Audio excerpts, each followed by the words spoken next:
රට පුරා ප්‍රදේශ ගණනාවකින් විශේෂයෙන් කුඩා දරුවන් ආශ්‍රිතව මොළයේ උණ රෝග තත්ත්වයක් එහෙම නැත්නම් මෙනින්ජයිටිස් රෝග තත්ත්වයක් වාර්තා වෙමින් පවතිනවා. දෙනියාය ප්‍රදේශයේ කේන්ද්‍ර කර ගනිමින් තමයි මුලින්ම මේ රෝග තත්ත්වය වාර්තා වුණේ. එහිදී පළමු රෝගියා වාර්තා වෙලා තිබුණේ පහුගිය අප්‍රේල් මාසේ 15 වෙනිදා. මැයි මාසේ පළවෙනි සතිය වෙනකොට රෝගීන් 60කට ආසන්න ප්‍රමාණයක් වාර්තා වෙලා තිබ්බා. ඒ තුල ඒ ප්‍රදේශයේ පාසල් කීපයක් වසා දමලා. ඉතින් අනතුරුව අසංගත රෝග විද්‍යාංශයේ කණ්ඩායමක් විසින් සොයාගන්න ලැබුවා ප්‍රදේශයේ තියෙන ප්‍රජා ජල ව්‍යාපෘතිය කේන්ද්‍ර කර ගනිමින් ආශ්‍රිතව තමයි මේ රෝගය ව්‍යාප්ත වෙලා තිබුණේ. යනු යම් ආකාරයක පාලනය කරගන්න හැකියාවක් ලැබුණා. අපි දැක්ක සමහරු මාධ්‍ය ඉස්සරහට අවිල්ලා කියනවා සෞඛ්‍ය පද්ධතියේ නොවන සමහර කණ්ඩායම් අපි මේක හොඳටම පාලනය කරා කියලා. නමුත් දැන් මේ වන විට දකින ප්‍රවණතාවය තමයි එයින් ඔබට ගිහිල්ලා ඌව පළාතේ සහ මධ්‍යම පළාතේ ප්‍රදේශ ගණනාවක් ආශ්‍රිතව මේ වන විට රෝගීන් විශාල වශයෙන් වාර්තා වෙමින් පවතිනවා. ඒ අනුව මහනුවර ජාතික රෝහලේ, ඒ වගේම රෙකිල්ලගස්කඩ රෝහලේ, දියතලාව, වැලිමඩ ප්‍රදේශ ආශ්‍රිතව, බදුල්ල ප්‍රදේශ ආශ්‍රිතව දිගින් දිගටම මේ රෝග තත්ත්වය වාර්තා වෙමින් තියෙනවා. මේ වන විට රෙකිල්ලගස්කඩ රෝහලේ රෝගීන් 25කට ආසන්න ප්‍රමාණයක් වාර්තා වෙලා තියෙනවා. ඒ වගේම දියතලාව රෝහලේ රෝගීන් 30කට ආසන්න ප්‍රමාණයක්, වැලිමඩ රෝහලේ රෝගීන් 20කට වැඩි ප්‍රමාණයක් වාර්තා වෙලා තියෙනවා සහ තවමත් මේ රෝගීන් වාර්තා වෙමින් පවතිනවා. මේ තත්ත්වය තුළ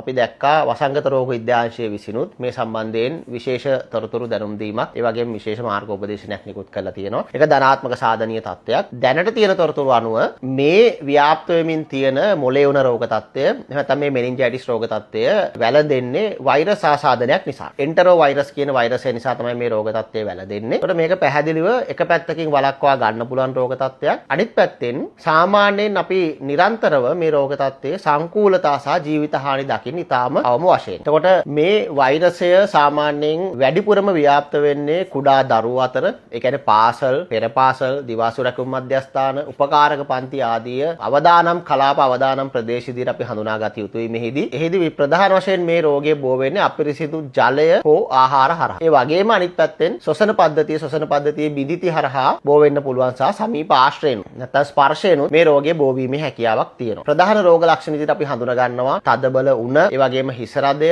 වමනය, ආලෝකය නැත්නම් ඉරේලිය දකින්නකොට තියෙන අපහසුතාවය හෝ හිස රිදීමේ තත්ත්වයක්, ඒ වගේම කෑම අරුචිය, ඇඟපත වේදනාව, යම් ආකාරයක යම් සුළු පිරිසක යම් සංකූලතාවක් ඇති වුණොත් එහිදී ෆිට් එකක් නැත්නම් වලිප්පුව, ඒ වගේම යම් කල්පනා වඩුවීම, සිහිමද තත්ත්වයක් වගේ අවස්ථාවන් අපිට දකින්න පුළුවන්. නමුත් මේ රෝග ලක්ෂණ ඔබට ඔබේ දරුවාට තියෙනවා නම් පළවෙනි කාරණේ වහාම ළඟම තියෙන රෝහලට යන්න, නැත්නම් වහාම වෛද්‍යවරයෙක් මුණ ගැහෙන්න, වෛද්‍ය උපදෙස් ලබා ගන්න, අවශ්‍ය පරීක්ෂණ අවශ්‍ය නම් සිදු කරගන්න, මේ වෛද්‍ය උපදෙස් සහ ප්‍රතිකාර අනුව අවශ්‍ය කටයුතු කරන්න කියන පණිවිඩය තමයි අපි ලබා දෙන්න ඕනේ. සාමාන්‍යයෙන් මේ රෝගය අදාළ වෛරසයෙන් නිරාවරණය වෙලා දින 3-7 අතර කාලයකට තමයි මේ රෝග ලක්ෂණ පහළ වෙන්න පටන් ගන්න. රෝගය වැළඳිලා සාමාන්‍යයෙන් සතියක පමණ කාලයකදී මේ රෝගය සුව වීම තමයි අපි සාමාන්‍යයෙන් දකින තත්ත්වය. දැන් මේ වන විට තවත් ප්‍රදේශ වලින් මේ රෝගය මතුවීම හරහා අපි දකිනවා රට තුල යම් යම් ස්ථානවල මේ රෝගය ව්‍යාප්ත වීමේ අවදානමක් තියෙනවා. මේ රෝග තත්ත්වය වළක්වා ගැනීම සඳහා ප්‍රධාන වශයෙන් වැදගත්ම කාරණේ තමයි පිරිසිදු ජලය